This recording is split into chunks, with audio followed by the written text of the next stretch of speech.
للہ رب العالمین والصلاة والسلام علی اشرف الانبیاء والمرسلین اما بعد فاعوذ باللہ من الشیطان الرجیم بسم اللہ الرحمن الرحیم ان اول بیت وضع للناس للذی ببکۃ مبارکا وہدی للعالمین فیہ آیات بینات مقام ابراہیم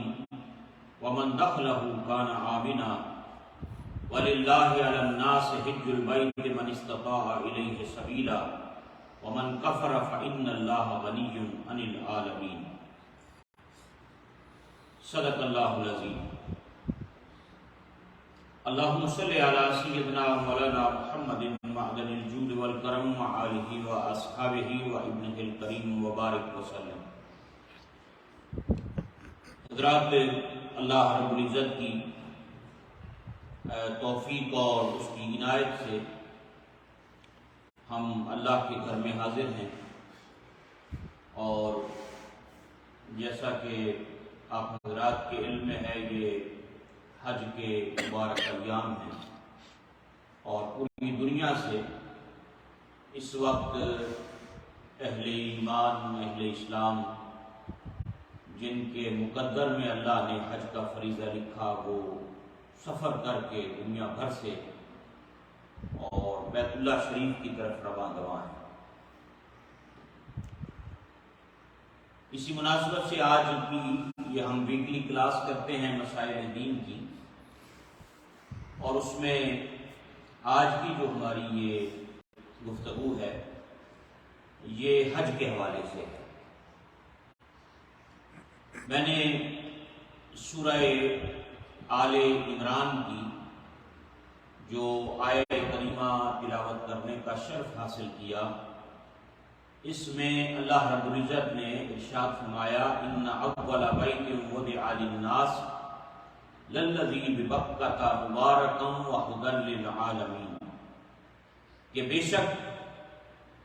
سب سے پہلا گھر جو لوگوں کی عبادت کے لیے بنایا گیا وہ وہی ہے جو مکہ میں۔ سب سے پہلا گھر جو اللہ رب العزت کی عبادت کے لیے بنایا گیا وہ مکہ میں ہے، اور پھر فرمایا مبارکاً، وہ برکتوں والا ہے، وَهُدًى لِّلْعَالَمِينَ، اور سارے جہانوں کے لیے ہدایت کا سرچشمہ اور ہدایت کا مرکز۔ اور پھر اس سے آگے جو آیت کریمہ ہے اس میں اللہ رب العزت نے ارشاد فرمایا فیہ آیات بینات مقام ابراہیم، یہ جو اللہ کا گھر ہے جو مکہ میں ہے اس میں روشن نشانیاں ہیں، اور ان روشن نشانیوں میں سے ایک نشانی جو ہے وہ مقام ابراہیم، وہ پتھر جو بیت اللہ کے دروازے کے بالکل سامنے رکھا ہوا ہے، جس پر کھڑے ہو کر ابراہیم علیہ السلام نے بیت اللہ کو بلڈ کیا تھا، تعمیر۔ فیہ آیات بینات مقام ابراہیم، اس میں کھلی نشانیاں ہیں، اور ان کھلی نشانیوں میں ایک نشانی ابراہیم علیہ السلام کے کھڑے ہونے کی جگہ ہے جسے مقام ابراہیم کہتے ہیں۔ ومن دخلہ کان آمنا، اور یہ جو گھر ہے اللہ کا بیت اللہ، جو بھی اس میں داخل ہو جاتا ہے وہ امن میں آ جاتا ہے، پیس میں آ جاتا ہے۔ یہاں کوئی جرم کر کے بندہ آ جائے اسے کوئی گرفتار نہیں کر سکتا، پولیس اسے گرفتار نہیں کرتی، کوئی بندہ اس کو گرفتار نہیں کرتا، باہر کوئی بھی بندہ کوئی جرم کر لے لیکن حرم میں آ گیا، امن میں آ گیا۔ ومن دخلہ کان آمنا، جو داخل ہو گیا وہ امن میں آ گیا۔ اور پھر اگلی آیت کریمہ میں اسی آیت کریمہ کا جو 97 اس کا جو حصہ ہے اس میں فرمایا وَلِلَّهِ عَلَى النَّاسِ حِجُّ الْبَيْتِ مَنِ اسْتَطَاعَ إِلَيْهِ سَبِيلًا، اور اللہ کے لیے لوگوں پر اس گھر کا حج فرض ہے، رب کی خاطر رب کے لیے اس گھر کا حج لوگوں پر فرض ہے۔ کس پر فرض ہے؟ من استطاع الیہ سبیلا، جو اس گھر تک پہنچنے کی طاقت رکھتا ہو، جو اس گھر تک آنے کی استطاعت۔ اب استطاعت سے کیا مراد ہے کہ جو بندہ یہاں سے لے کر وہاں تک کا سفر کر سکتا ہو، سفر کے اخراجات برداشت کر سکتا ہو، پھر وہاں جا کر وہاں جتنے اخراجات آتے ہیں وہ سب برداشت کر سکتا ہو، پیچھے جن کا وہ والی اور کفیل ہے، کفالت میں اس کے جو لوگ ہیں، ان سب کو اتنے عرصے کے لیے اخراجات اور خرچہ مہیا کر سکتا ہے، راستہ بھی پرامن ہو۔ پھر آج کے دور میں ویزا بڑا ضروری ہے، ویزے کے بغیر آپ نہیں جا سکتے، تو ویزے کا ہونا بھی اسی استطاعت کے اندر آ جاتا ہے، یعنی ہر وہ چیز جو ضروری ہے وہ اس کے اندر آ جاتی ہے۔ اللہ اکبر۔ تو فرمایا کہ وَلِلَّهِ عَلَى النَّاسِ، لوگوں پر اللہ کے لیے اس گھر کا حج فرض ہے۔ وَلِلَّهِ عَلَى النَّاسِ حِجُّ الْبَيْتِ مَنِ اسْتَطَاعَ إِلَيْهِ سَبِيلًا، جو اس کے گھر تک پہنچنے کی طاقت رکھتا ہے اس پر، اور یہ زندگی میں ایک بار فرض، 9 ہجری میں یہ فرض، 9 ہجری کے اندر اللہ نے اپنے بندوں پر اس گھر کے حج کو فرض کیا۔ اللہ ہو۔ اور پھر فرمایا ومن کفر، اور جس نے انکار کیا، فإن اللہ غنی عن العالمین، تو اللہ سارے جہانوں سے بے پرواہ ہے۔ یہ فرض ہے ارکان اسلام میں سے اہم ترین فریضہ ہے، اور یہ زندگی میں ایک بار، زندگی میں ایک بار۔ اور پھر وہ خوش نصیب اور خوش بخت لوگ ہیں جنہیں اللہ اپنے گھر میں حاضری کی سعادت عطا کرتا ہے، جنہیں بلاتا ہے۔ یہ ہر بندے کے بس کی بات نہیں، یہ اس کے کرم سے ہوتا ہے، اس کے فضل سے ہوتا ہے۔ بڑے بڑے مالدار لوگ ہیں جو جن کی زندگی میں کبھی ان کے اندر خیال ہی نہیں آیا ہوگا کہ یار اسی حاجی کا ہے، بڑے بڑے لوگ ہیں، لیکن آپ دیکھتے ہیں کہ غریب آدمی ساری زندگی تھوڑے تھوڑے پیسے جمع کرتا ہے، وہ وہاں پر پہنچا ہوتا ہے، کیونکہ اللہ جس کو چاہتا ہے۔ کیونکہ ابراہیم علیہ السلام نے جب اسے بنایا کعبہ شریف کو، تو رب کریم نے آپ کو حکم دیا، اللہ کریم نے ابراہیم علیہ السلام کو حکم دیا۔ اللہ اکبر۔ یہ بھی قرآن حکیم نے اس کو ذکر فرمایا، وَعَظِّمْ فِي النَّاسِ بِالْحَجِّ۔ ابراہیم علیہ السلام نے کعبہ بنایا، بلڈ کیا، پھر اللہ کریم نے ان کو لوگوں میں حج کا اعلان کرو، بھئی اللہ کا گھر ریڈی ہو گیا ہے، آؤ حج کرو اس کا۔ دونوں باپ بیٹا اس کو بنا رہے ہیں، بنا کر اللہ کریم نے حکم فرمایا، وَعَظِّمْ فِي النَّاسِ بِالْحَجِّ يَأْتُوكَ رِجَالًا وَعَلَىٰ كُلِّ ضَامِرٍ يَأْتِينَ مِن كُلِّ فَجٍّ عَمِيقٍ۔ تم اور لوگوں میں حج کا اعلان عام کر دو، وہ تمہارے پاس پیدل اور دبلی، ہر دبلی اونٹنیوں پر سوار ہو کر آئیں گے جو دور دراز سے آتے ہیں۔ کہاں سے ہوگا؟ جب ابراہیم علیہ السلام نے بنایا اسے، اللہ کریم نے حکم دیا انہیں اعلان کرو، بیاؤ حج کرو۔ جبل ابی قبیس، یہ جب آپ جائیں گے تو جو صفا پہاڑی ہے، جہاں صفا ہے، صفا کے اس طرف جو پہاڑ ہے، آج کل تو اس پر بادشاہوں کے محلات بنے ہوئے ہیں، یہ سعودی بادشاہ کا محل ہے اس کو، تو اس کے پیچھے پہلے ایک مسجد بھی ہوتی تھی، مسجد بلال، وہ ختم ہو گئی، پہلے جن لوگوں نے زیارت کی۔ یہی وہ پہاڑی ہے جس پر نبی پاک علیہ السلام نے چاند کو 2 ٹکڑے کیا، جب کافروں نے کہا نا کہ چاند 2 ٹکڑے کر کے دکھائیں اگر آپ اللہ کریں، تو اسی جبل ابی قبیس۔ تو یہاں حضرت ابراہیم علیہ السلام نے کھڑے ہو کر صدا لگائی، لوگوں کو بلایا حج کے لیے، اور کہا باری تعالیٰ میری آواز کہاں تک پہنچے گی؟ فرمایا تیرا کام صدا دینا ہے، آواز پہنچانا ہمارا کام۔ تو مشرق مغرب شمال و جنوب میں ابراہیم علیہ السلام کی آواز پہنچی، حتیٰ کہ جو باپ کی پشتوں میں تھے انہوں نے بھی سنا، جو ماؤں کے بطنوں میں تھے انہوں نے بھی سنا، عالم ارواح میں روحوں نے سنا، اور جس نے اس آواز کو سنا اور جتنی مرتبہ سن کر اس نے لبیک کہا، اسے اتنی مرتبہ اس گھر کی حاضری اور وہاں کا حج نصیب ہو گیا۔ یہ اللہ کریم کی جو فضل ہے، یہ اس کا کرم ہے، یہ اس کا احسان ہے کہ اس کی توفیق سے اور اس کی مہربانی سے اس کے بندوں کو یہ سعادت ہے۔ یہ بندے کے اپنا اس میں کوئی کمال نہیں، یہ اس کا فضل ہے، یہ اس کا فضل اور اس کا کرم ہے۔ اب ہمیں یاد نہیں ہے، لیکن ہماری روحوں نے لبیک کہا، جن کو حاضری نصیب ہے، انہوں نے لبیک کہا، اللہ کریم ان کو اس بارگاہ کی حاضری نصیب فرمائے۔ یہ خوش قسمتی ہے، اور یہ قسمت والوں کو یہ سفر نصیب ہوتا ہے۔ اور یہ چونکہ زندگی میں ایک مرتبہ یہ فریضہ آتا ہے، یہ فرض ہے، بندوں نے ادا کرنا ہوتا ہے، تو کوشش کرنی چاہیے کہ بندہ ان کے مسائل سیکھے، مناسک سیکھے، حج کے مسائل جانے، اس کو پتہ ہو کہ میں نے کس طرح کرنا ہے تاکہ میری کوئی بھی چیز رہ نہ جائے، میں اچھے طریقے سے نبی پاک علیہ السلام کی سنت کے مطابق جس طرح ہمارے آقا صلی اللہ علیہ وسلم نے حج کیا ہے میں اس طرح کوشش کروں حج کروں۔ اور اس میں سب سے بڑی چیز جو ہے وہ یہ ہو کہ انسان کی نیت خالص ہو، نیت خالص ہو، مقصود کیا ہو بندے کا، اللہ کی رضا، کہ میرا رب مجھ سے راضی ہو، اللہ میرے گناہوں کو معاف کر دے، میرا رب مجھ سے راضی ہو اللہ۔ اور پھر یہ جتنا سفر ہے یہ سارا ایک محبت کا سفر ہے، پیار کا سفر ہے، اور نبیوں کی اداؤں کا سفر۔ اللہ کے نبیوں نے جو جو کام کیے وہ حج کا حصہ ہے، نبی پاک علیہ السلام نے جو کام فرمائے وہ حج کا حصہ ہے۔ یہ آپ ساری چیزیں حج کہتے ہیں ارادہ کرنا، قصد کرنا، تو بیت اللہ کے ارادے کے ساتھ سفر کرنا،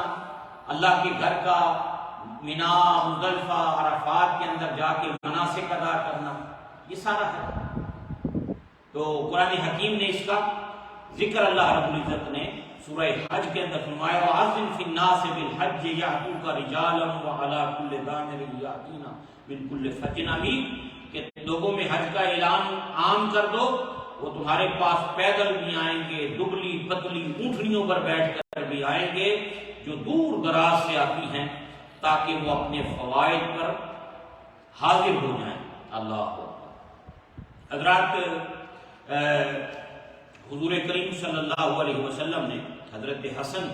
رضی اللہ تعالیٰ کو آپ فرماتے ہیں کہ یہ جو آیہ کریمہ ہے اس میں جو اذن ہے نا کہ وہ اذن فی الناس، لوگوں میں حج کا اعلان کر دو، حضرت حسن رضی اللہ تعالیٰ نے فرماتے ہیں کہ اس میں نبی پاک علیہ السلام کو خطاب ہے، حضور کو اللہ نے خطاب فرمایا ہے، اللہ اکبر۔ اور پھر میرے آقا نے جب آخری حج کیا آپ نے اس موقع پر اعلان فرمایا اور فرمایا کہ اے لوگو، اللہ نے تم پر حج فرض کر دیا ہے، تم میں سے جس جس کے پاس طاقت ہے، استطاعت ہے، وہ اللہ کے گھر کا ہے، وہ اللہ کے گھر کا وہ حج کرے، اللہ اکبر۔ تو حضرات، بڑی یہ خوش قسمتی اور بڑا اللہ رب العزت کا یہ کرم ہے، اور اس میں ایک بات یہ بھی ہے، اس میں سواری پر بھی آپ بیٹھ کے جاتے ہیں، پیدل بھی جاتے ہیں، مکہ سے مکہ تک پیدل بھی حج لوگ کرتے ہیں، مکہ مکرمہ سے مینا، مزدلفہ، عرفات، سارا سفر جس کو اللہ پیدل توفیق دے، کیونکہ اس سفر کے اندر پیدل چلنے والے پر بھی بڑا اجر و ثواب ہے۔ ایک حدیث پاک ہے نبی پاک صلی اللہ علیہ وسلم کی، وہ میں آپ کی خدمت میں عبداللہ بن عباس رضی اللہ تعالیٰ عنہ اس کے راوی ہیں، مستدرک کتاب المناسک کے اندر یہ حدیث ہے۔ نبی پاک علیہ السلام نے فرمایا جس نے مکہ سے پیدل حج شروع کیا، مکہ مکرمہ سے جس نے پیدل حج شروع کیا حتیٰ کہ وہ حج مکمل کر کے واپس مکہ میں لوٹ آیا، تو اللہ تعالیٰ اس کے ہر قدم کے بدلے 700 حرم کی نیکیاں لکھے گا، ایک ایک قدم کے بدلے میں 700 نیکیاں، اور وہ نیکیاں بھی حرم کی، اور کہیں کی نہیں، حرم کی 700 نیکیاں۔ جس نے پیدل مکہ سے مینا گیا، مزدلفہ گیا، عرفات گیا، پھر واپس مکہ میں آیا، فرمایا جس نے مکہ سے مکہ تک یہ سارا حج کا سفر جس نے پیدل کیا، اللہ ایک ایک قدم کے بدلے اس کو 700 نیکیاں حرم کی نیکیوں میں لکھے گا۔ پوچھا گیا یا رسول اللہ صلی اللہ علیہ وسلم حرم کی نیکیاں کیا ہیں؟ ارشاد فرمایا ہر نیکی کے بدلے 1,00,000 نیکی، ہر نیکی کے بدلے 1,00,000 نیکی۔ بندہ ملٹی پلائی کرے کہاں بات جاتی ہے، یہ محاذ کا فضل ہے۔ تو حضرات، یہ اللہ رب العزت نے یہ کرم اور یہ مہربانی یہ فرمائی، اور اللہ نے یہ توفیق دی کہ آپ حضرات جو جا رہے ہیں خوش قسمت ہیں، اللہ کے گھر کی زیارت، اس کے گھر کا حج کرنا، اور یہ ایسا گھر ہے نبی پاک صلی اللہ علیہ وسلم نے فرمایا جس میں ہر دن، ہر روز اللہ 120 رحمتیں کعبہ پہ نازل کرتا ہے، 120 رحمتیں برستا ہے۔ فرمایا اس میں 60 جو ہیں وہ طواف کرنے والوں کے لیے، 40 جو ہیں وہ نماز پڑھنے والوں کے لیے، اور 20 ان لوگوں کے لیے ہیں جو بیٹھ کر محبت سے کعبہ کو کرتے ہیں اس کی زیارت سے۔ 120 رحمتیں نازل ہوتی ہیں۔ کیا وہاں کا سما ہے جو حضرات پہلے گئے ہیں، کیا وہاں کا لطف ہے، کیا وہاں کا منظر ہے، اس قدر اللہ کی رحمتیں وہاں پر برستی ہیں، اور کیا کیا اس کے اندر نشانیاں ہیں۔ بندہ داخل ہوتا ہے اس کی کیفیت بدل جاتی ہے۔ یہ اللہ کا گھر ہے، رب کا گھر ہے۔ نبی پاک علیہ السلام اس گھر سے بڑی محبت کرتے ہیں۔ حضور پاک علیہ السلام جب ہجرت کی رات تشریف لے کر گئے، آپ مڑ مڑ کر کعبہ کو تکتے تھے۔ یہ محبت کی سرکار کو اس گھر کے ساتھ۔ اور پھر یہ دیکھیں کہ یہ سب سے پہلی عبادت گاہ ہے وہ زمین کی، اس کے بعد دوسری جو عبادت گاہ بنی ہے وہ مسجد اقصیٰ، لیکن مسجد اقصیٰ کا کبھی حج نہیں ہوا، حج صرف اسی گھر کا ہوا۔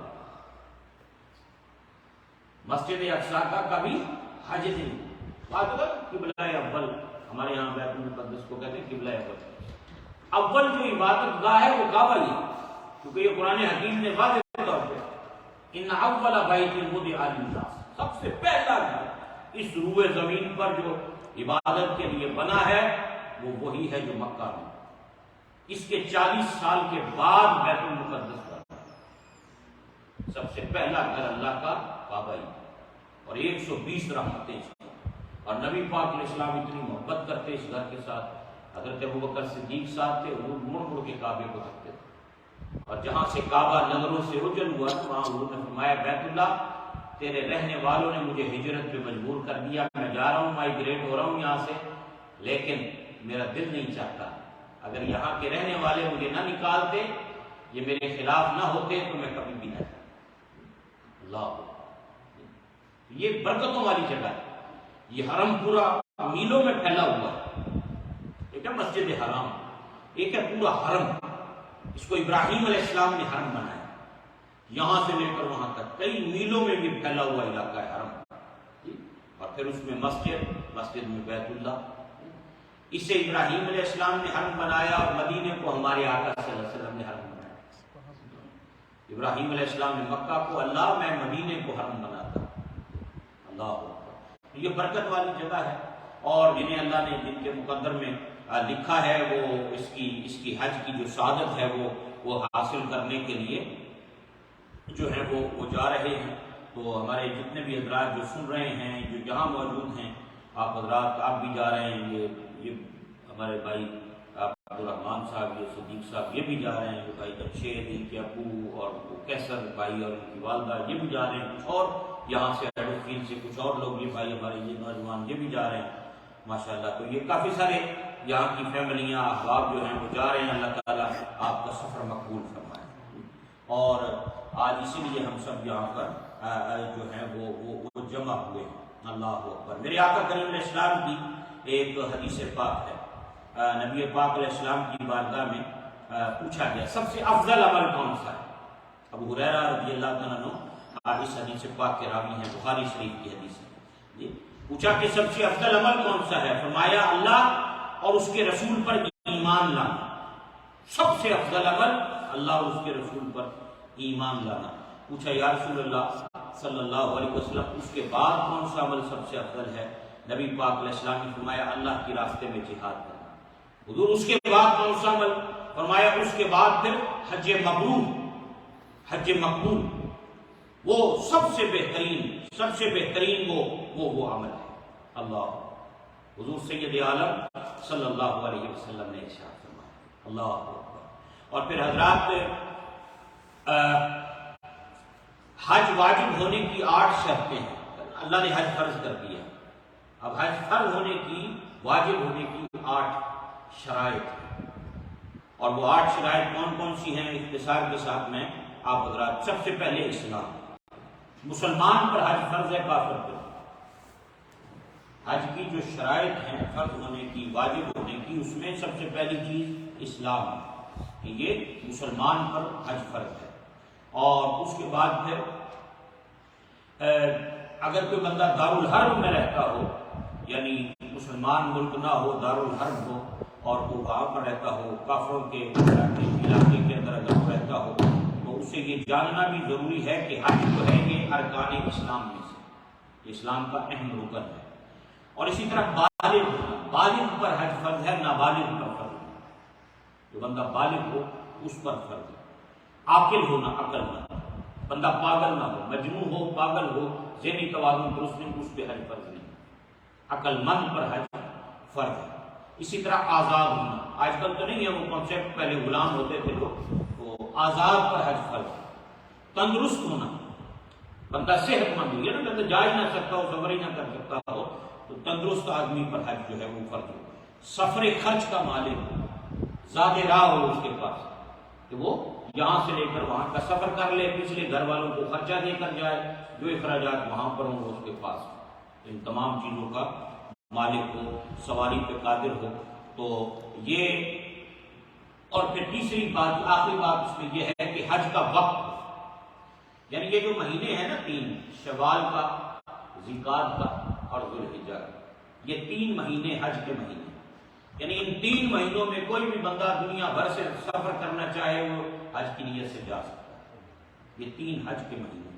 کہ کوئی بندہ کہیں سے سفر کر کے وہاں پہنچنا چاہے وہ وہاں پر جا سکتا ہے۔ عام طور پہ اب اتنا لمبے ٹائم کے لیے تو لوگ نہیں جاتے، یہ زیادہ سے زیادہ کوئی 1.5 مہینے کے لیے چلے، پاکستان وغیرہ سے لوگ جاتے تھے 40 دن کے لیے چلے جاتے تھے، تو باقی عام طور پہ کہیں 20 دن، کہیں 15 دن، یہی ٹائم آج کل جو ہے وہ رہ جاتا ہے۔ اللہ حج کی تعریف یہ ہے کہ احرام باندھ کر 9 ذوالحجہ کو جو بندہ عرفات میں آ گیا اس کا حج ہو گیا، کیونکہ حج کا جو سب سے بڑا فرض ہے نا، وہ رکن اعظم جسے کہتے ہیں، وہ وقوف عرفات۔ جس بندے نے حج کی نیت سے، دیکھیں حج کے اندر کچھ چیزیں ہیں فرض، کچھ چیزیں ہیں واجب، کچھ سنتیں، اور جو اس کا سب سے بڑا رکن اعظم ہے نا وہ وقوف عرفات، وہ میدان عرفات کے اندر احرام کی حالت میں حج کی نیت سے بندے کا آ جانا ہے۔ یہ سب سے بڑا رکن ہے، یہ سب سے بڑا فرض ہے کہ جو بندہ 9 تاریخ کو احرام باندھ کر عرفات میں آ کے ٹھہر گیا، وقوف کر لیا، کھڑا ہو گیا، دعائیں مانگی وہاں آ کر، تو اور پھر اس کے بعد اس نے کعبہ شریف کا جا کر طواف کیا، جسے ہم طواف زیارت کہتے ہیں، اس کا حج اس نے فرض ادا کر دیا۔ باقی اب اس کا طریقہ اور اس کی مختلف چیزیں ہیں، تو وہ میں آپ حضرات کی خدمت میں ایک سمپل سی بات ذہن نشین رہے کہ حج کی 3 قسمیں، حج 3 ٹائپس، 3 قسمیں ہیں۔ ایک کو کہتے ہیں حج قران، دوسری کو کہتے ہیں حج تمتع، اور تیسرا ہے حج افراد۔ حج قران میں یہ ہے کہ جب آپ نے احرام باندھا، احرام پہن کر آپ نے نیت کی، تو آپ نے حج اور عمرے کی اکٹھی نیت کی، حج عمرہ اکٹھا آپ نے کر لیا،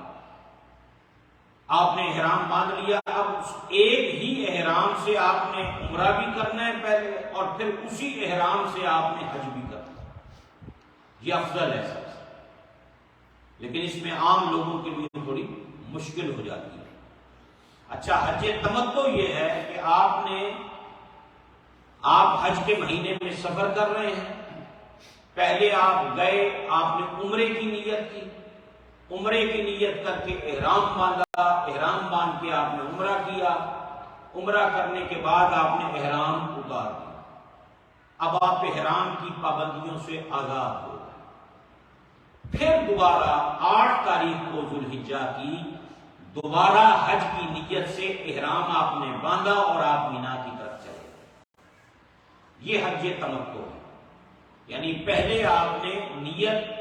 کی احرام باندھتے اور عمرہ کی، عمرہ کر لیا، احرام اتار دیا، پھر دوبارہ وہیں مکہ سے آپ نے حج کی نیت کی، احرام دوبارہ پہنا اور آپ مینا، مزدلفہ، عرفات کے اندر چلے گئے، یہ حج تمتع۔ لیکن حج قران میں آپ نے عمرہ کرنا ہے اسی احرام سے، لیکن احرام اتارنا نہیں ہے، وہ پابندیاں ساری برقرار رہیں، اور پھر اسی احرام کے ساتھ آپ نے حج بھی کرنا ہے، اور حج کرنے کے بعد پھر آپ نے کمپلیٹ ہونے کے بعد احرام اتارنا ہے۔ تو یہ حج قران افضل ہے، لیکن عام لوگوں کے لیے اس پر عمل کرنا تھوڑا مشکل ہوتا ہے۔ ہمارے جو لوگ ہیں بر صغیر پاک و ہند کے یا یہاں سے بھی، جن کو اللہ توفیق دے، جن کے لیے ایسی مشکل نہیں ہوتی، وہ حج کرام بھی کرتے ہیں، لیکن عام طور پہ عوام الناس ہماری جو ہے یہ حج تمتع کرتی ہے کہ یہاں سے گئی عمرے کا احرام باندھ کر وہاں عمرہ کمپلیٹ کیا، پھر 8 تاریخ کو دوبارہ وہاں سے احرام مکہ سے باندھا، حج مکمل کر لیا۔ اور حج افراد جو ہے اس میں صرف حج کی نیت ہے، اور وہ مکہ اور مکہ کے آس پاس رہنے والے لوگ وہ حج افراد کرتے ہیں، صرف حج ہی کرتے ہیں، اس میں وہ عمرہ نہیں کرتے۔ اچھا، یہ بھی اللہ کا کرم ہے کہ نبی پاک علیہ السلام کا صدقہ اس نے ہمیں حج کے ساتھ عمرہ کرنے کی اجازت دے دی۔ یہ بھی سرکار جب آئے تھے نا، حج آخری حج آپ نے فرمایا حجۃ الوداع کے موقع پر، جب آپ مدینہ منورہ سے احرام باندھ کے چلے تو جو میقات تھی مدینہ منورہ کی ابیار علی ذوالحلیفہ، وہاں اس رات نبی پاک علیہ السلام کو جبریل امین علیہ السلام نے یہ خوشخبری سنائی کہ بھائی اب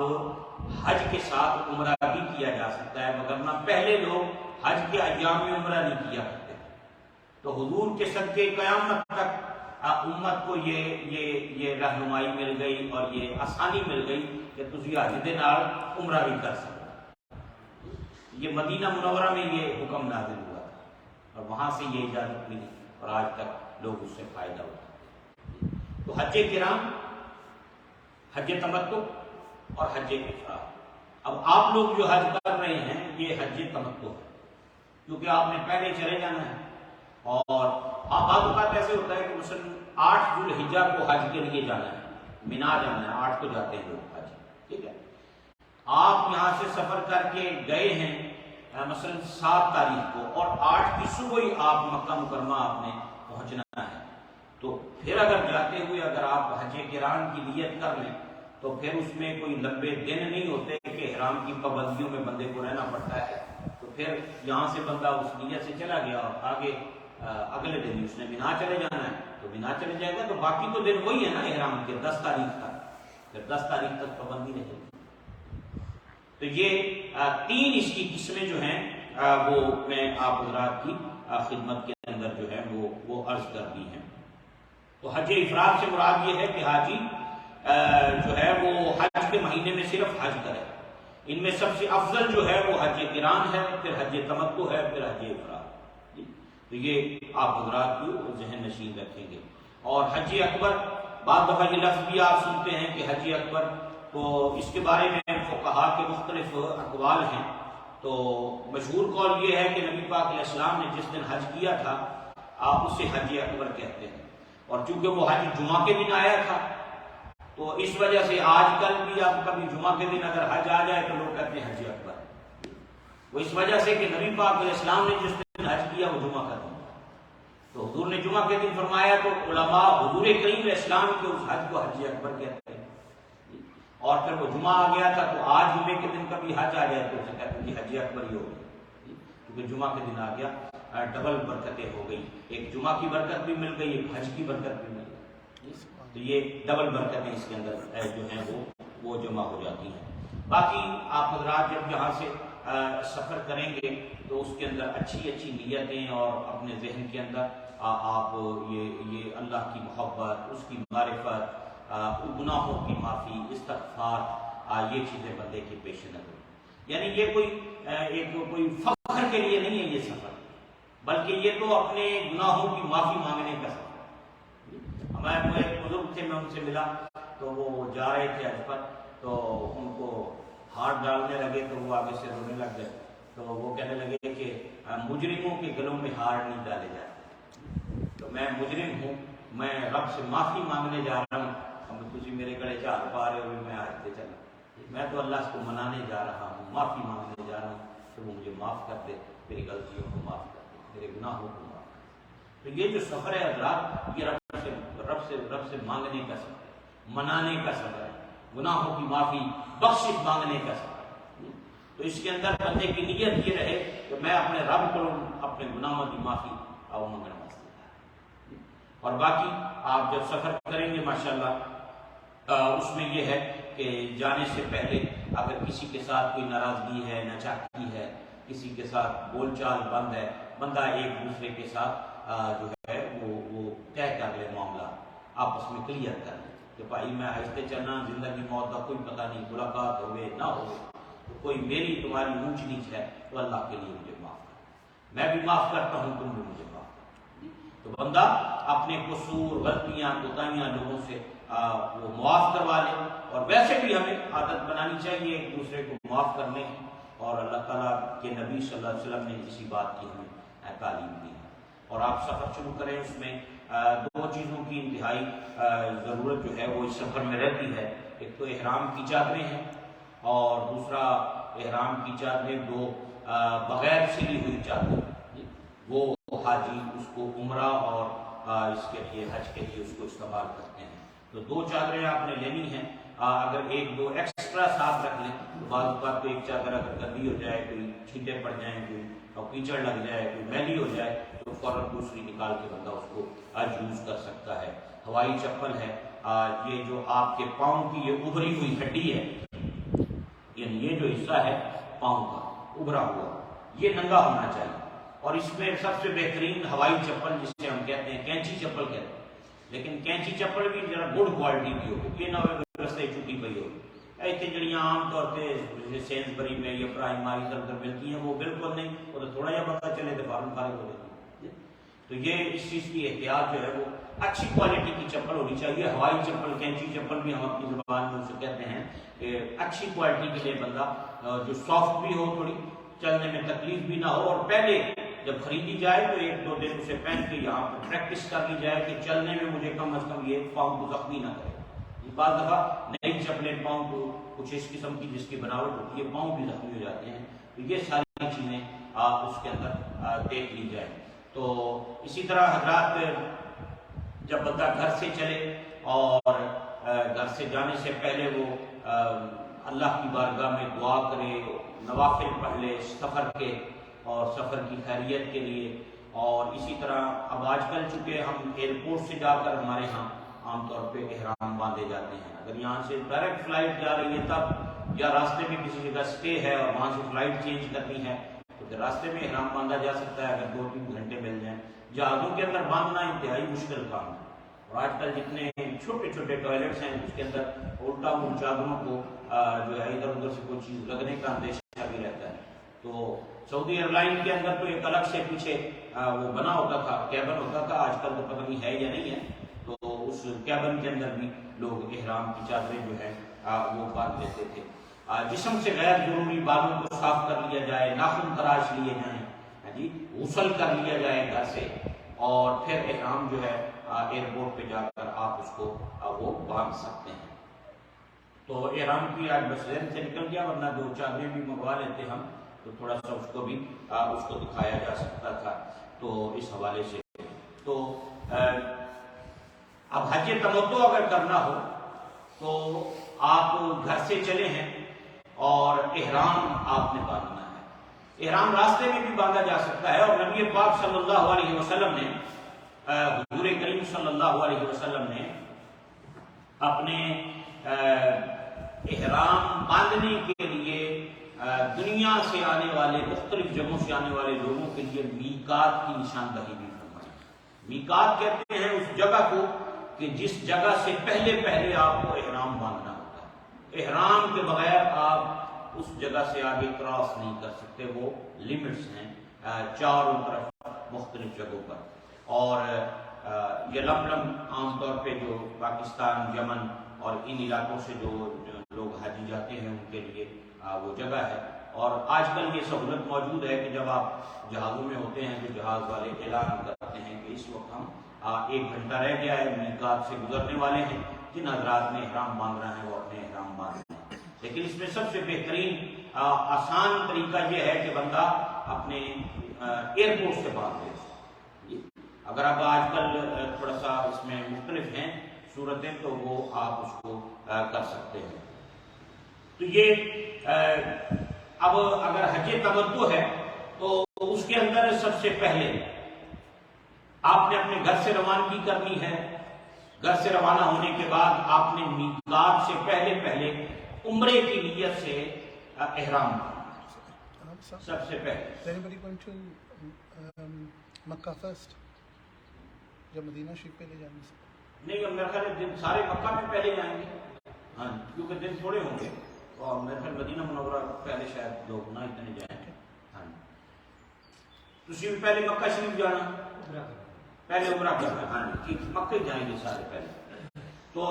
کیونکہ اگر آپ نے مدینہ منورہ پہلے جانا ہو تو پھر وہاں سے احرام باندھ کیا. جو مدینہ منورہ کی میقات ہے وہ بالکل آپ کو شہر کا حصہ بن گئی، تو شہر کے ساتھ ہی اٹیچ ہے باہر نکل کر. تو اس وقت شہر سے 2-4-6 میل باہر ہوا کرتی تھی، اب تو وہ حصہ ہے شہر کا حصہ ہی بن گیا. تو اب عمرے کی نیت کرنی ہے. احرام کی ایک چادر باندھنی، جس طرح ہم تہبند باندھتے ہیں، ٹوپی باندھتے ہیں، جس طرح آسان لفظوں میں لنگی باندھتے ہیں، آپ اس طرح باندھ لی جائے. لیکن اس طرح باندھی جائے کہ آپ کو چلنے میں دقت نہ ہو، پاؤں میں کپڑا اڑے نہیں، تھوڑا سا اس کو اس ترتیب کے ساتھ باندھا جائے. اور دوسری چادر اوپر ہو گئی، ٹھیک ہے، اس سے اوڑھ کر یہ آپ کا جسم سارا یہ کور ہو گیا. اور یہ گٹوں سے اوپر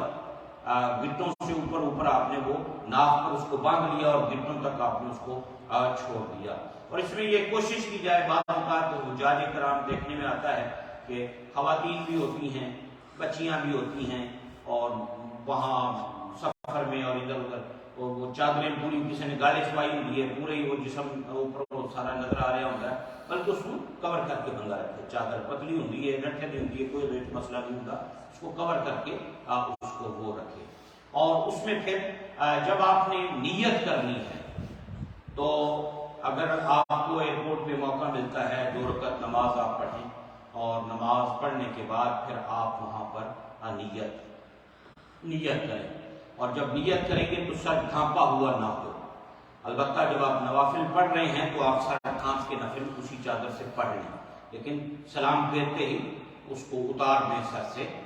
اس کے بعد آپ کا چہرہ اور سر پھر ننگا رہے گا. چادر آپ نے اوڑھی ہوئی ہے، ایک چادر آپ نے باندھی ہوئی ہے، یہ دو چادریں آپ نے باندھی ہوئی ہے، ہوائی چپل آپ نے پہنی ہوئی ہے. اور اس کے بعد آپ نے بیٹھ کر نیت کرنی، عمرے کی نیت کرنی.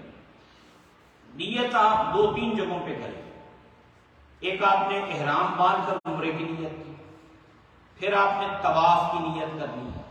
جب آپ بیت اللہ میں پہنچ جائیں گے اور آپ طواف کریں. اور پھر تیسری بار آپ نے صفا اور مروہ کی سعی کی نیت کرنی. ٹھیک ہے، یہ 3 جگہیں ہو گئی.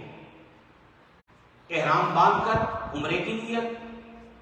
یا احرام باندھ کر حج کی نیت. اچھا، اور پھر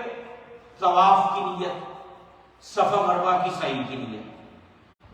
سمپل اس کے اندر بات یہ نشین رہے کہ اللہ میں تیرے گھر کے عمرے کی نیت کرتا ہوں، اس کو میرے لیے آسان فرما اور اس کو کہو. یہ 2 لفظ یاد رکھنا. اے اللہ میرے واسطے آسان کر دے، اور باری تعالیٰ کو میرے واسطے آسان کر دے اور اس کو قبول فرما.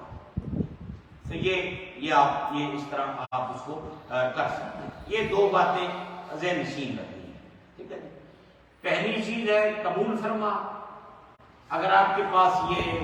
کوئی لیفلیٹ ہے، کوئی چھوٹا کتابچہ آپ کے پاس ہو تو اس کے اندر بھی عربی زبان کے اندر یہی لفظ لکھے ہوئے ہوں.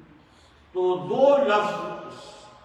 تینوں مقامات پر یہی آپ کی نیت. عمرے کی نیت ہے تو اللہ کریم اس کو قبول فرما، میں تیرے گھر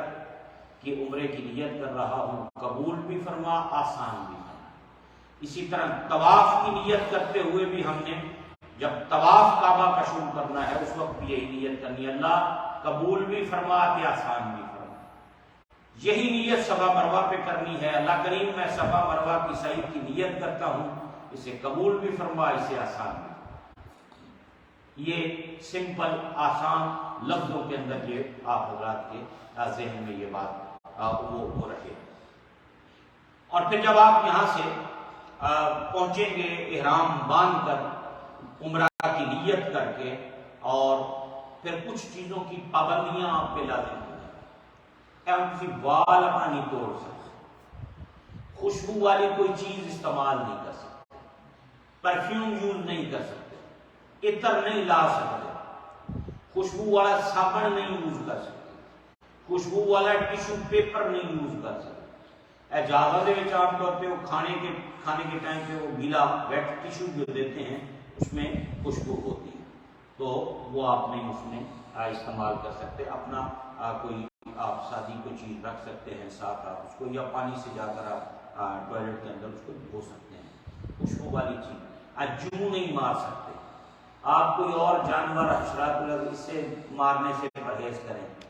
لڑائی جھگڑا نہیں کسی کے ساتھ کر سکتے،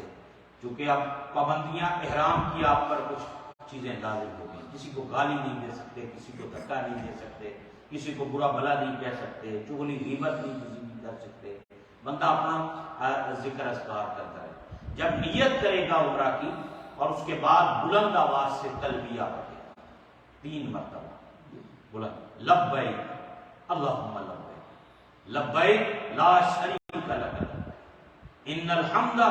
والنعمت لک لا شریک لک لبیک اللہم لبیک 3 مرتبہ تلبیہ ہے. اب وہ پابندیاں شروع ہو، اب وہ پابندی شروع ہو گئی. اور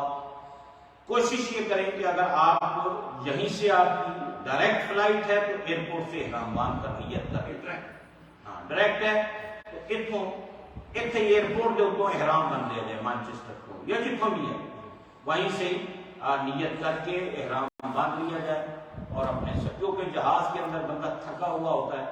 بعض اوقات بندہ سو جاتا ہے، نیند آ جاتی ہے، وضو نہیں رہتا. اتنے بعد وضو تسی بیٹھ کے تسلی دے نال گھروں غسل کر کے جاؤ گے. وضو ہوئے گا تہاڈا نہ بھی ہوئے اتنے تک دوبارہ کرنا ہوئے فریش وضو کر لو، نفل پڑھو، نیت کرو، تلبیہ پڑھو، اپنے سفر کا آغاز کرتے رہو. راستے میں آپ تلبیہ پڑھتے رہیں. تلبیہ جب بھی پڑھیں 3 مرتبہ، جب بھی پڑھیں 3 مرتبہ پڑھتے رہیں. درود شریف پڑھتے رہیں، کلمہ شریف پڑھتے رہیں، تسبیح پڑھتے رہیں، اور پھر کبھی کبھی تلبیہ ساتھ پڑھتے رہیں. تو یہ اسی طرح آپ دیکھیں گے حج کے دنوں میں جہازوں کے اندر جناب اسے رونق لگی ہوئی ہے، ماشاءاللہ پورا جہاز گونج رہا ہوتا ہے تلبیہ کے آوازوں کے ساتھ، اور ایک عجب سما ہوتا ہے. اور یہ جب آپ تلبیہ پڑھتے ہیں تو ہر چیز آپ کی گواہ بنتی ہے. پتھر درخت راستے میں آتے ہیں، ہر چیز. ان دنوں کے حج کے دنوں کے اندر اللہ کو سب سے زیادہ ذکر کوئی پسند ہے تو وہ یہ پسند جو حج کے ایام میں یہ سب سے افضل ترین ذکر ہے. تو آپ نے یہاں سے پھر عمرے کا سفر کرنا ہے. وہاں جا کر آپ نے اپنے ہوٹل میں اپنا سامان رکھنا ہے. سامان وغیرہ اپنا رکھنے کے بعد آپ حضرات نے کعبہ شریف کی طرف جانا ہے، بیت اللہ شریف کی طرف آپ نے جانا ہے. اور بیت اللہ شریف کے اندر جا کر سب سے پہلے جب آپ کی نظر کعبہ شریف پہ پڑے، اگر موقع ملے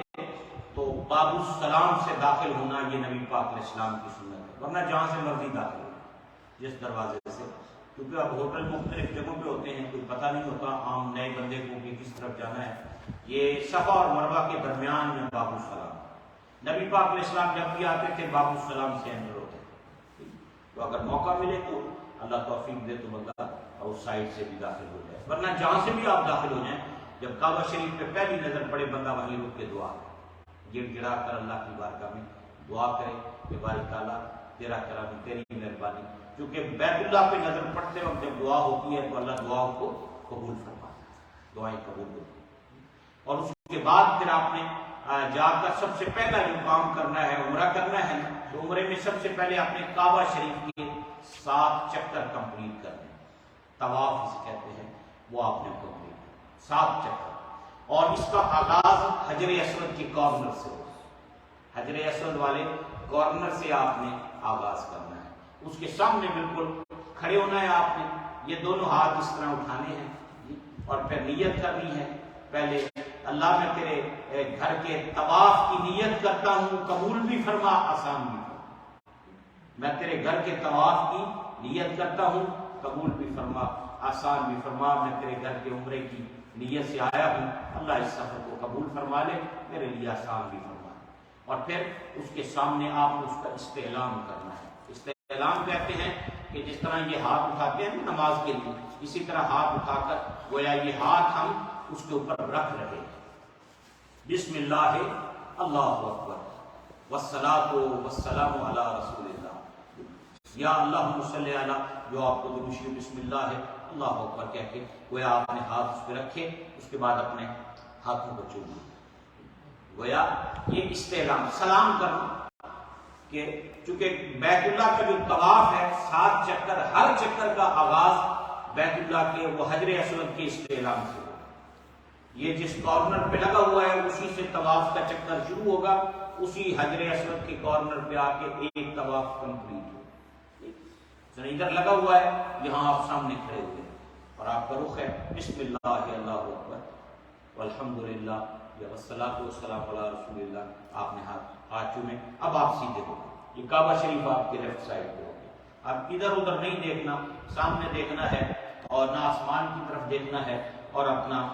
درود شریف پڑھتے ہوئے آپ یا تیسرا کلمہ پڑھتے ہوئے آپ نے چکر کمپلیٹ کرنا ہے۔ جب رکن یمانی، یہ اگر حجر اسود کا کارنر ہے تو اس سے پچھلا کارنر رکن یمانی ہے، جو اتنا کٹا ہوا ہے غلاف کعبہ، پتھر نظر آ رہا ہوگا، وہاں سے لے کے یہاں تک ربنا آتنا فی الدنیا حسنہ وفی الآخرۃ حسنہ وقنا عذاب النار، یہ آپ نے یہاں تک پڑھنا۔ تو اس طرح آپ نے 7 چکر کمپلیٹ کرنے۔ اس کے بعد یہاں بیت اللہ کا دروازہ ہے، سامنے مقام ابراہیم ہے، مقام ابراہیم سے آگے جا کر اس طرح 2 رکعت نماز نفل پڑھنے ہیں کہ مقام ابراہیم سامنے ہوگا اور آگے کعبے کا دروازہ ہوگا، اس جہت کے اندر، اس سمت اور ڈائریکشن کے اندر کسی بھی جگہ جہاں آپ کو جگہ مل جائے آسانی کے ساتھ 2 رکعت آپ، پھر آپ جا کے زمزم پیئیں، نبی پاک علیہ السلام کی سنت ہے، پھر حجر اسود کا استلام کریں اور اس کو سلام کرنے کے بعد پھر آپ صفا پہاڑی کی طرف چلیں، صفا پہاڑی پر جا کر اب پھر آپ نے کعبے کی طرف منہ کر کے دعا کرنی، اللہ میں صفا مروہ کی سعی کی نیت کرتا ہوں، اس کو قبول بھی فرما، اس کو آسان بھی فرما، اور پھر آپ نے وہاں سے دعا کرنے کے بعد اور بھی جو دعا آپ نے مانگنی ہو، یہ قبولیت والی جگہ ہیں سارے، اے پورا علاقہ ہی دعاواں دی قبولیت واسطے،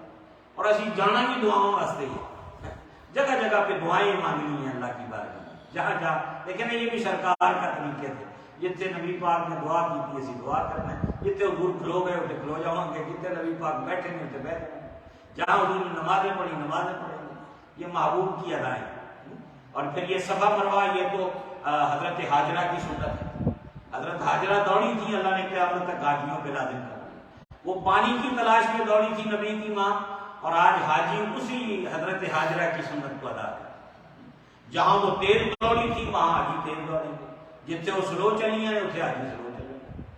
جہاں تیز چلنا ہے وہاں گرین لائٹس لگی ہوئی،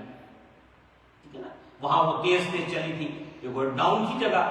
اسماعیل علیہ السلام اونچی جگہ پر تھے، وہ نظر نہیں آتے تھے، وہ جلدی سے دوڑتی تھی کہ بچے پر بھی نظر آئے، پانی ڈھونڈتے ہوئے وہ چکر لگا رہی تھی، اللہ کو کتنی پسند آئی وہ ادا، اس نے قیامت تک حاجیوں پہ یہ چیز لازم کر دعا کی، وہاں سے آپ نے ایک چکر کا آغاز کیا، یہاں سے آپ وہاں تک گئے، پھر وہاں سے آپ نے ادھر آنا ہے، جہاں گرین لائٹ ہے وہاں ہلکی ہلکی جاگنگ کرنی ہے، گرین لائٹ دونوں طرف آئیں گی، جاتے ہوئے بھی آتے ہوئے بھی، تو پھر یہاں پہنچیں گے، پھر وہاں پہنچیں گے، جہاں پہنچے وہاں دعا کریں، کعبے کی طرف رک کر دعا کر کے اگلا سفر، پھر دعا کر لو، پھر یہ آپ نے 7 چکر کمپلیٹ کر، جب یہ 7 چکر آپ کے کمپلیٹ ہو جائیں گے، اس کے بعد پھر آپ نے بال کٹوانا، یہ سر کے بال، یا تو اس طرح سے سارے بال مڑوا لیے جائیں، اور یا پھر اس کی کسر کر لی جائے، چھوٹے کروا لیے جائیں، آدھے کروا لیے جائیں، 1/4 اس کو وہ کٹوا لیے جائیں، چھوٹے کر لیے جائیں، تو افضل جو ہے وہ حلق کروانا ہے، افضل وہ حلق اس طرح سے سر کے بال مڑوانا، قرآن حکیم نے دونوں کا ذکر فرمایا ہے۔ تو جب آپ حلق کروا لیں گے تو آپ کا عمرہ پورا ہوگا، کمپلیٹ ہو گیا، اب آپ ہوٹل چلے جائیں، احرام کی پابندیاں ختم ہو گئی، احرام کی پابندیاں ختم، اس کے بعد اب آپ کے پاس جتنے دن ہیں 8 تاریخ تک، جی 8 تاریخ تک، اب آپ اس دوران جتنے چاہیں طواف کر سکتے ہیں، جب بھی طواف کریں گے 7 چکر کمپلیٹ کریں گے اور 2 رکعت نماز مقام ابراہیم پر ادا کریں گے۔ جو غیر ملکی لوگ ہیں ان کے لیے طواف افضل ہے، طواف ان کے لیے افضل ہے، جب بھی موقع ملے آپ کے پاس ٹائم ہو آپ وہاں پر جائیں، اور جا کر وہاں پر آپ جو ہے وہ وہاں پر آپ طواف کریں، زیادہ سے زیادہ۔ بعض لوگ عمرہ بھی کرتے ہیں، تو عمرہ اگر آپ کریں تو مسجد عائشہ سے لوگ احرام باندھ کے آتے ہیں، یا مسجد جو ایرانہ ہے وہ اس کو بڑا عمرہ کہتے ہیں، وہاں سے نبی پاک علیہ السلام خود باندھ کر تشریف لائے تھے، تو وہاں ضرور جائیں، برکت والی جگہ ہے وہ، تو وہاں سے آپ عمرہ کر سکتے ہیں اگر آپ کے پاس۔ اور اگر آپ کو یہ لگے کہ میں عمرہ کروں گا، یہ نہ ہو کہ آپ عمرے زیادہ کرنے کے چکر میں حج کے لیے جب جائیں تو اس پہ تھکاوٹ ہوئی ہوئے بندہ بیمار پہ ہو، اس چیز کا بڑا خیال رکھنا ہے، کیونکہ زیادہ اہمیت جو ہے اس وقت وہ حج کی ہو، وہ 2-3 دن ذرا مصروفیت کے دن ہوتے ہیں، تو اس کے اندر بندے کو اس وقت ذہنی طور پہ صحت کے اعتبار سے ریڈی رہنا چاہیے۔ بہرحال یہ عمرہ جو ہے وہ کمپلیٹ اس طرح آپ کا ہو گیا، آپ آ کر احرام کی جو وہ پابندیاں ہیں وہ آپ نے وہ کر لی۔ اس کے بعد پھر 8 تاریخ کو، ذو الحجہ کی 8 تاریخ کو آپ نے دوبارہ اگر آپ کعبہ شریف میں ہیں تو یہ سب سے بہترین ہے کہ حرم کعبہ میں جا کر آپ مسجد حرام میں جا کر حج کی نیت کریں۔ بعض دفعہ یہ گروپ لیڈر جو ہوتے ہیں وہاں وہ 7 تاریخ کی رات کو بھی مینا لے جاتے ہیں، تو 7 کی رات کو لے جائیں تو تب بھی، یا 8 کو، تو اگر آپ حج کی نیت حرم کعبہ کے اندر کریں تو سب سے بہترین،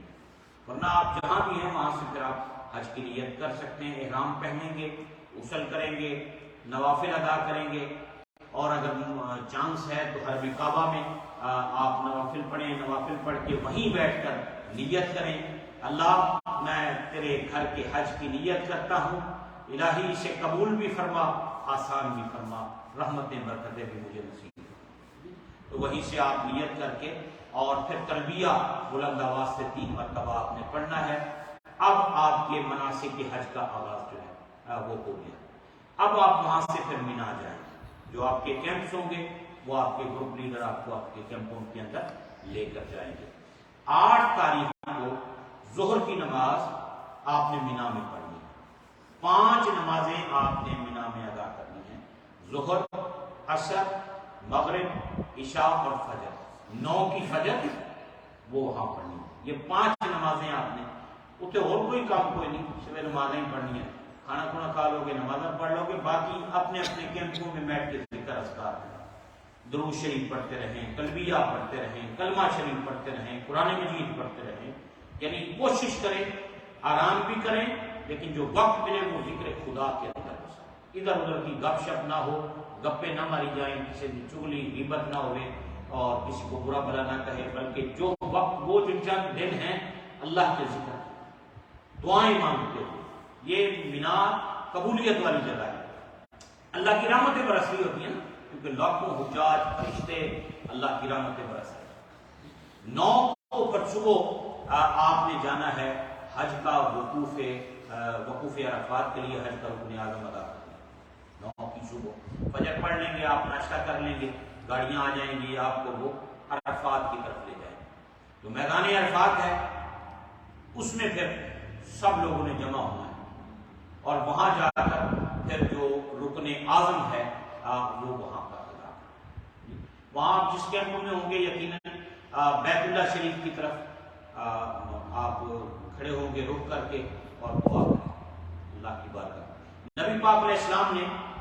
وہ جو جبل رحمت ہے اس کے اوپر وقوف فرمایا تھا، وہ جو بڑا پہاڑ عرفات میں ہے جس کے اوپر پلر بنا ہوا ہے، حضور پاک علیہ السلام نے اونٹنی پر وقوف فرمایا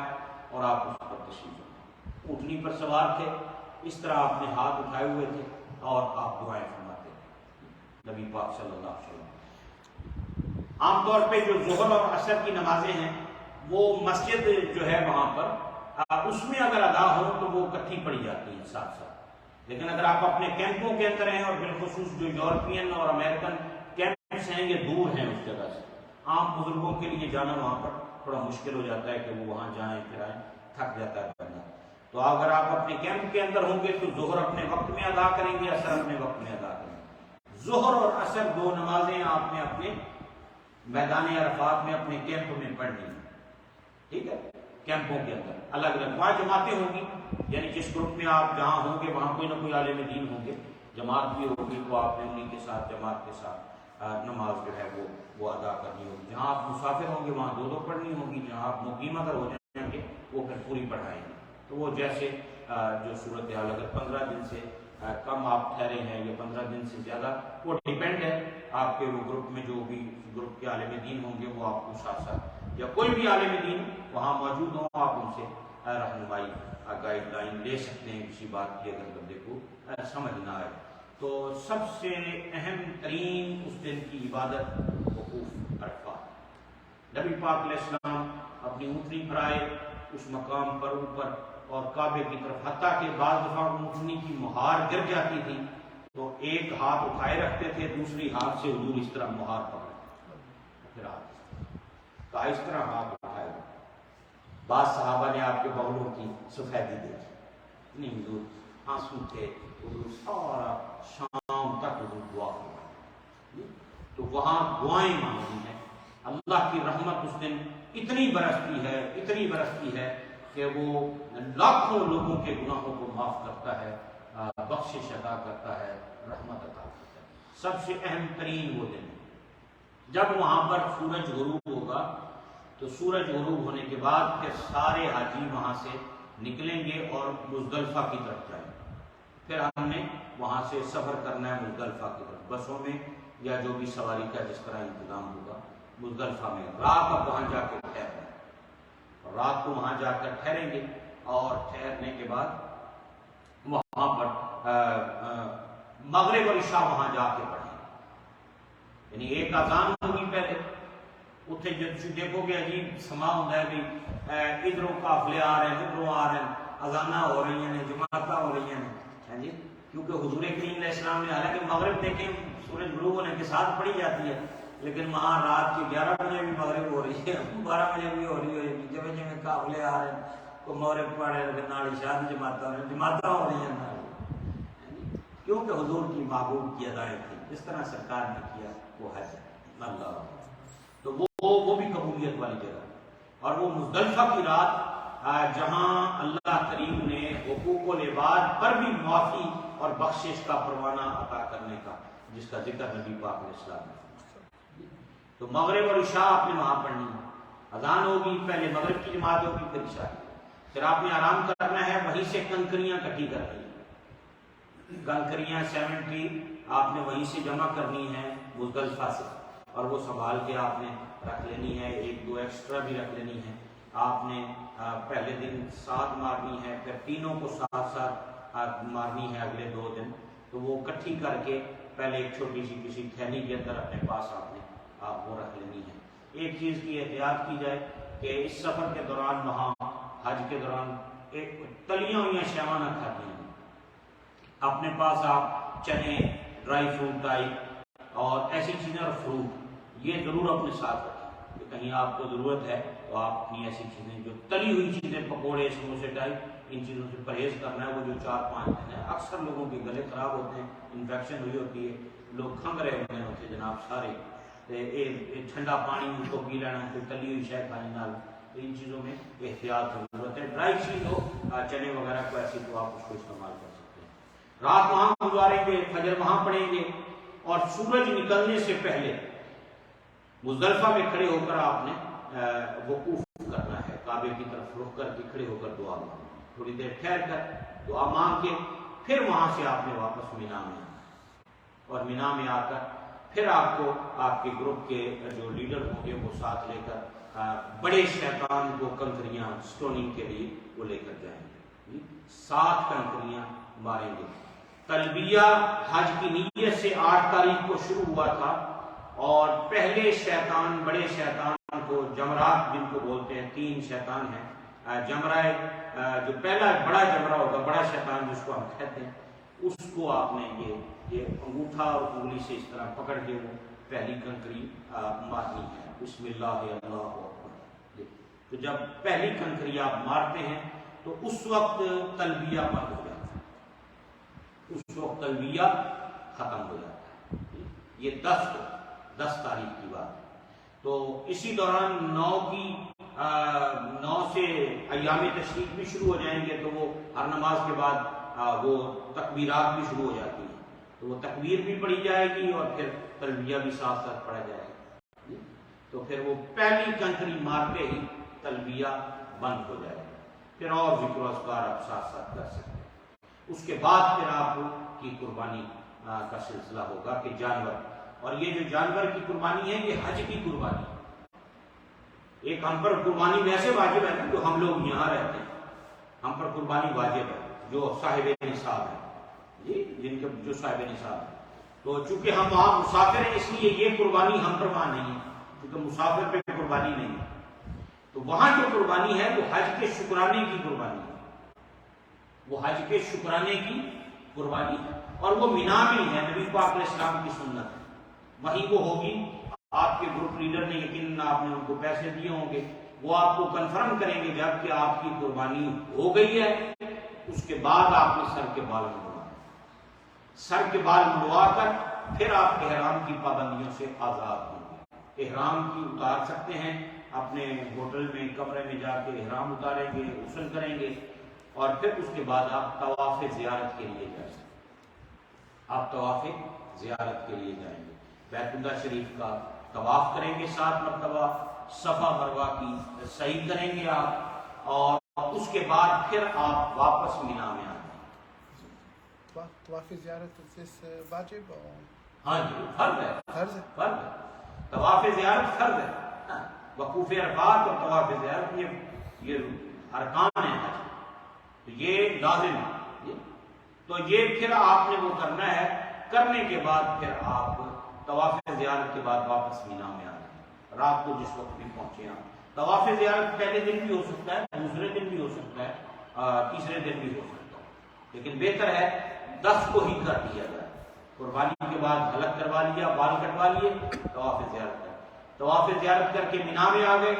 پھر آپ نے رات اگلے دن مینا میں گزارنی ہے، پھر اگلے دن زوال کے بعد تینوں شیطانوں کو ساتھ ساتھ کنکریاں مارنی، پھر آپ واپس مینا میں آ گئے۔ اس دوران اگر کوئی مکہ جانا چاہے طواف کے لیے جا سکتا ہے، چلا جائے پھر آ جائے واپس، طواف کے لیے جا سکتا ہے، زیارت کعبہ کی وہ جا سکتا ہے، پھر واپس آ جائے۔ پھر اگلے دن تیسرے دن بھی تینوں شیطانوں کو کنکریاں مارنی ہیں، مارنے کے بعد پھر آپ نے واپس مکہ کی طرف روانہ ہو جانا ہے، اور آپ کا حج کمپلیٹ ہو۔ You know, the second and the third day of stoning, if that falls on a Jummah, and obviously the stoning has to be done after Zawal time, so most likely you'll miss Jummah like in Haram. جمعہ جو ہے نا جی، یہاں مینا میں تو جمعہ ہوتا نہیں ہے، وہ حرم میں ہی ہوتا ہے، اگر کوئی جائے گے وہاں، یہ جو لوگ وہاں پر ہیں تو وہ تھوڑا لیٹ کر کے آ کے کر لیں، لیٹ کر لیں Stoning ہاں پہلے جمعہ پڑھ لیا جائے پھر آ کے، ہاں، لیکن وہ پھر آنے جانے میں وقت بہت وہ ہوگا، اس میں بڑا وقت لگتا ہے، اس میں جمعہ آئے گا بیچ میں، یا جمعے کا دن آئے گا اس ایام میں، یا تیسرا دن ہوئے گا اسٹوننگ یا دوسرا، اب اس کی ٹائمنگ چلو وہ ایسے بھی ہو سکتی ہے کہ جاتے ہوئے اسٹوننگ کر کے بندہ آگے نکل جائے، اگر پہنچ سکتا آگے پہنچ سکتا ہے، لیکن اب وہ مختلف ہیں، اس دفعہ زیادہ تر ہمارے لوگ سارے عزیزیہ کی طرف ہیں۔ But is that okay then? So, because in the morning you could leave for Yeah, Haram, that's right. read Jummah, and then come back, do the stoning, and from stoning to Azizia is very close. لیکن وہ stoning والا علاقہ اور پھر یہ ساری آپ کو جا کر دیکھنی پڑے گی کہ پاسبل کیا صورت ہو، رش بہت ہوتا ہے اور اتنا وقت لگتا ہے آپ کو پھر اندازہ نہیں ہوتا، ہاں گاڑیوں پر بہت مشکل ہو جاتی ہے۔ That's fine. But from a Shari perspective, it's okay to leave me now, to read Jummah. جو عالم دین ہو ان سے رہنمائی اس وقت لے لیں کہ اب یہ سچویشن بنی ہے، اس میں ایسے کر لیا جائے، وہ پھر موقع پہ گائیڈ کر دیں گے، کیونکہ ڈفرینٹ سچویشن پیدا ہو سکتی ہیں ٹائمنگ کے حوالے سے، بعض اوقات بندے اور بھی مجبوریاں پڑ گئی، کہیں مس ہو گیا، کہیں لیٹ ہو گیا، کئی صورتیں نکل آتی ہیں، تو جو آسانی والی صورت اس وقت ہوگی وہ پھر اس کے مطابق بندہ گائیڈ لائن لے لے، پوچھ بھی سکتے ہیں کہ اب یہ پوزیشن ہے پھر اس میں ہو جائے۔ تو یہ اس کے بعد اگر تیسرے دن یعنی اگر کوئی بندہ نہ نکل سکے 12 کی شام کو بھی کنکریاں مار کے مغرب سے پہلے مکہ کی طرف، پھر اس کو رات وہیں ٹھہرنا ہوگا، اگلے دن بھی پھر تینوں شیطانوں کو کنکریاں مار کے پھر واپس آئے گا۔ تو اس طرح یہ آپ حضرات کے لیے یہ سارا معاملہ جو ہے وہ ہوگا. اور اس میں جب یہ سارا سلسلہ ہو جائے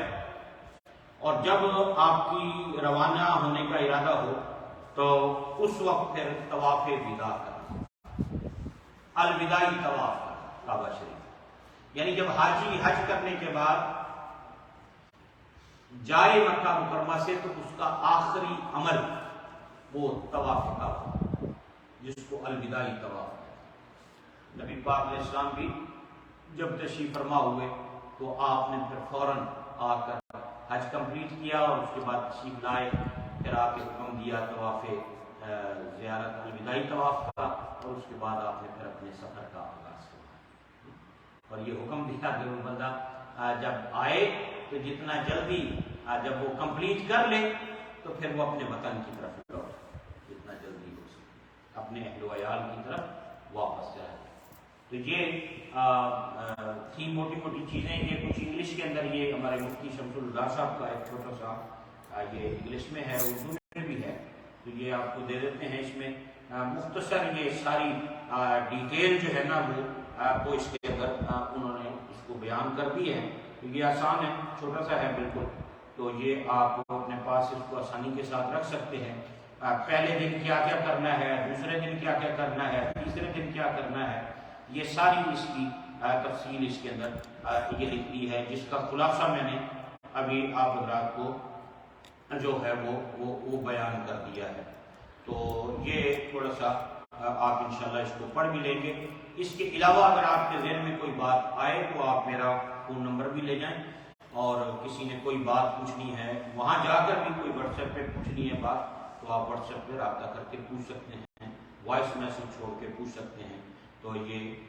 ساری، اور اس کے اندر یہ ایک آخر میں یہ ایک مختصر سا اس کا یہ بریف سمری اس کی دی ہے. اس میں 2 کلر استعمال ہوئے ہیں جو رائٹنگ ہے، ریڈ ہے اور گرین ہے. یعنی جہاں ریڈ استعمال ہوا ہے اس سے مراد ہے کہ یہ چیز فرض ہے، اوبلیگیٹری. جہاں گرین استعمال ہوا ہے وہ ہے کہ یہ واجب ہے. فرض کوئی چیز مس ہو جائے پھر وہ چیز وہ عمل ہوتا ہی نہیں. فرض رہ جائے تو پھر نماز نہیں ہوتی. واجب مس ہو جائے تو سجدہ صاف کرتے ہیں. اسی طرح حج کے اندر اگر واجبات میں سے کوئی چیز رہ جائے تو پھر دم دینا پڑتا ہے.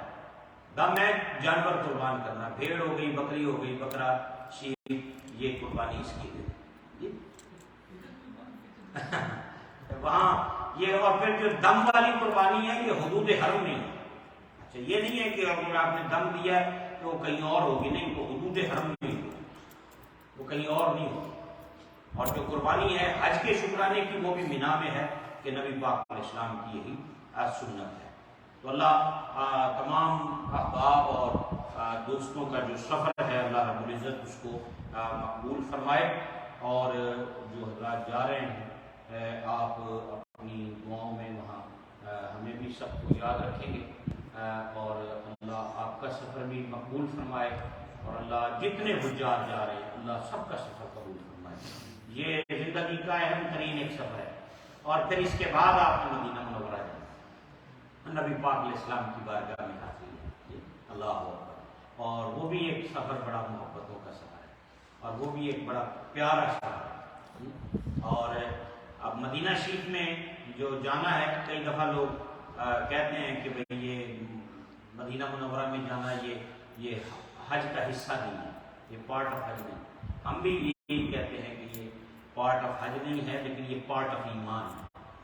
مدینے جانا ایمان کا حصہ ہے، کہ مدینے والے نہیں ہمیں یہ سب کچھ بتایا. حضور کی تعلیمات اور حضور کے طور طریقے ہی ہیں یہ سارے، یہ نبیوں کی یادگاریں ہیں نا حج.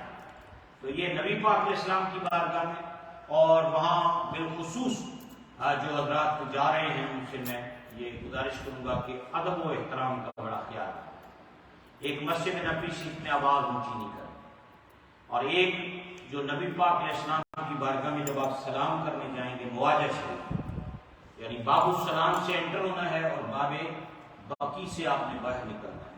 یہ جو 3-4 لائنیں ہیں اس میں موبائل یوز نہیں کرنا، تصویر نہیں بنانی، حضور کے روضے کی جالیوں کی طرف کیمرہ لے کے نہیں آپ نے کرنا. جہاں باب السلام سے لے کر باب بقی تک سلام کر کے جو نکلنا ہے، یہاں بس شرم و حیا کا پیکر بن کے نگاہیں جھکا کر کے میں اس قابل نہیں تھا، اللہ تو نے مہربانی کی، آج میں تیرے حبیب کے قدموں میں حاضر ہوں، اور وہاں سے سلام کر کے ادب کے ساتھ الصلاۃ والسلام علیک یا سیدی یا رسول اللہ پڑھتے ہوئے کہ میں پڑھ رہا ہوں، نبی پاک علیہ السلام میرے سلام کو سن رہے ہیں، اور وہ جواب بھی دے رہے ہیں، نگاہیں جھکا کر فوکس کر کے آپ نے وہاں سے دیا، اور وہاں کوشش کرنی ہے کہ یہ جو باب السلام سے باب بقی تک یہاں جو جالیوں کے آگے سے گزرنا ہے، یہاں بالکل کوئی موبائل ہاتھ میں نہیں لگا، بالکل ہاتھ باندھ کر ادب سے سلام کرتے ہوئے گزرنا ہے حضور پاک صلی اللہ علیہ وسلم کو، اور پھر حضرت ابوبکر صدیق کو، حضرت عمر کو، اور یہ سلام کر کے پھر آگے نکل جائیں۔ اس کے بعد آپ مسجد نبی شریف میں، ریاض الجنہ میں، جہاں جہاں موقع ملے وہاں نوافل پڑھیں زیادہ سے زیادہ۔ ریاض الجنہ میں جب جائیں، وہ جو پرانی ریاض الجنہ ہے اس کے ستون ہیں، پلر ہے، اب ستون توبہ ہے اور ستون وفود ہے، اور یہ جو جالیوں والی سائڈ کے اوپر 3-4 ستون ہے نا، جدھر جالیاں ادھر ریاض الجنہ کے اندر والا حصہ ہے، وہ جتنے پلر ہیں کوشش کرنی ہے ان سب پلروں کے ساتھ ساتھ نفل پڑھیں۔ حضور کا جو محراب ہے، جہاں آج کل امام نماز پڑھاتے ہیں، وہاں نوافل پڑھیں، جہاں مؤذن اذان دیتا ہے اس کے ساتھ نیچے ادھر آپ نوافل پڑھیں۔ یہ اس حصے میں جہاں جہاں موقع ملے نوافل پڑھیں، دروشی پڑھیں، قرآن مجید کی تلاوت جتنے دن وہاں رہیں، کوشش کریں ایک قرآن ختم ہو جائے مسجد نبی کے اندر، الف لام میم سے والناس تک بیٹھ کر ایک قرآن ختم ہو، جتنا وقت ملے دروشی پڑھیں، آس پاس جب بھی گزرے گنبد خضرا پہ جب نظر پڑے تو سلام پیش کریں، درود شریف پڑھیں۔ مدینہ منورہ میں درود کی کثرت رکھیں، باوضو رہیں، جتنا زیادہ وقت رہیں، جماعت سے نماز پڑھیں، وہاں پابندی کے ساتھ نمازیں مس نہ ہو، زیارات کے لیے جائیں تو صبح جائیں، نماز کے وقت بندہ واپس آ جائے، اور نماز جو ہے وہ اس کو وہ ادا کرے، اور اللہ تعالیٰ آپ سب احباب کو، اور اللہ نبی پاک علیہ السلام کی امت کے وہ تمام احباب جو سفر پہ ہیں، اللہ تعالیٰ ہم سب کا سفر کو اپنی بارگاہ میں قبول فرمائے، اور اللہ تعالیٰ ہم سب کی حاضری کو جو ہے وہ قبول فرمائے، اور انشاءاللہ باقی کو بات رہ گئی ہو تو ابھی آپ ہیں چند آپ پوچھ سکتے ہیں، فون پر بھی پوچھ سکتے ہیں، آ کر بھی یہاں پر سمجھ سکتے ہیں، سیکھ سکتے ہیں، گھروں میں جو سن رہی ہیں مائیں بہنیں یا کوئی حضرات وہ سننا چاہیں تو وہ بھی انشاءاللہ ضرور رابطہ کر سکتے ہیں، میرا نمبر اکثر لوگوں کے پاس ہی ہے، تو وہ اسے وہاں جا کر بھی رابطہ انشاءاللہ کر سکتے ہیں، جو ہم سے رہنمائی ہوگی انشاءاللہ ضرور ساتھ ساتھ عرض کر دیں گے۔ عورتوں کا جو ہے وہ اب ان کا لباس ہی احرام ہے، چہرہ کھلا رہے گا، ہاتھ کھلے رہیں گے، باقی جسم پر جو نارمل ہے وہی، اور اسی کے اندر وہ ہوگی۔ مرد حضرات کے لیے یہ چادریں یہ لے بھی آئے ہیں، اگر بعد میں انشاءاللہ پھر آپ کو دعا کے بعد میں اس کو دیکھ بھی لیتے ہیں مجھے کھول کر، تو اللہ تعالیٰ ہم سب کی حاضری کو قبول فرمائے، اور اللہ ہم سب کو حرمین شریفین کا ادب کے ساتھ سفر جو ہے وہ نصیب فرمائے، تو اللہ ہم سب کے حالات پر، سب کے حالات پہ اللہ کرم اور مہربانی فرمائے۔ تو یہ دعا میں انشاءاللہ جو درود پاک پڑھ کر شامل کیے گئے ہیں ان کے نام بھی شامل کر لیتے ہیں، اور انشاءاللہ العزیز پھر ہم دعا کرتے ہیں۔ آج بہت سے ہمارے احباب نے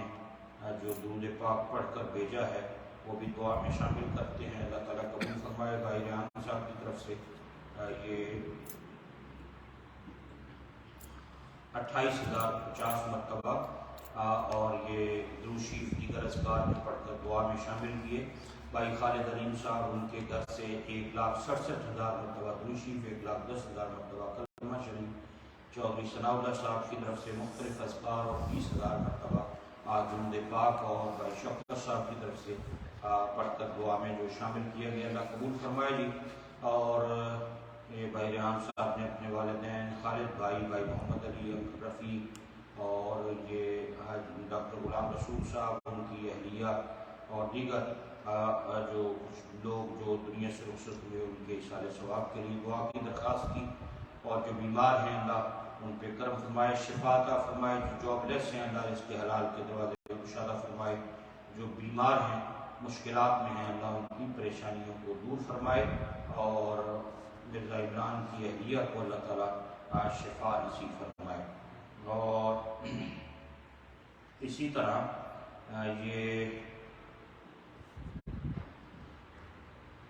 بھائی حبیب اللہ صاحب کے گھر سے دعا کے لیے درخواست، اور 5000 مرتبہ درود پاک پڑھ کر دعا میں شامل کیا گیا۔ یہ بھائی جمشید کے والد ان کی طرف سے 50,000 مرتبہ درود پاک اور سورہ یاسین شریف پڑھ کر دعا کی درخواست، اور ان کی نانی مرحومہ نانی ڈیڈی ہاں ان کی نانی ان کی آج برسی تھی، انہوں نے ان کے لیے دعا کی درخواست کی، اللہ تعالیٰ ان کی بخشش فرمائے اور جوار رحمت میں انہیں جگہ نصیب فرمائے۔ اور یہ بھائی فیصل اتاری ان کی طرف سے 1,32,000 مرتبہ 32,500 مرتبہ درود پاک اور دیگر اذکار پڑھ کر دعا میں جو شامل کیا گیا ہے، اللہ تعالیٰ اپنی بارگاہ کے اندر قبول فرمائے گی۔ اور کچھ مائیں بہنیں ہیں ان کی طرف سے دعاؤں کی درخواست ہے، جو درود پاک ریگولر پڑھتی ہیں گھروں کے اندر، انہوں نے دعاؤں کے لیے کہا ہے۔ تو اللہ رب العزت اپنے محبوب پاک علیہ السلام کا صدقہ ہمارے تمام اہل اسلام بھائیوں بہنوں کی محبتوں کو اپنی بارگاہ میں قبول فرمائے، اور جتنے بھی احباب نے دعاؤں کے لیے کہا اللہ سب کے حق میں دعاؤں کو قبول فرمائے۔ یہ بھائی مٹھائی بھی لے کر آئے ہیں شاہد بھائی، اور وہ یہ بھائی جمشید پیزے بھی لے کر آئے ہیں آپ کے لیے تورو، تو وہ جاتے ہوئے سب کو پیش کرتے ہیں۔ بسم اللہ الرحمن الرحیم۔ وقت کی مناسبت سے تھوڑا مختصر کرتے ہوئے دعا کرتے ہیں۔ بسم اللہ الرحمن الرحیم۔ الحمدللہ رب العالمین، والصلاة والسلام علی اشرف الانبیاء والمرسلین، اللہم صلی علی سیدنا و مولانا محمد معدن الجود والکرم وآلہ واصحابہ وابنہ الکریم وبارک وسلم۔ الہ العالمین،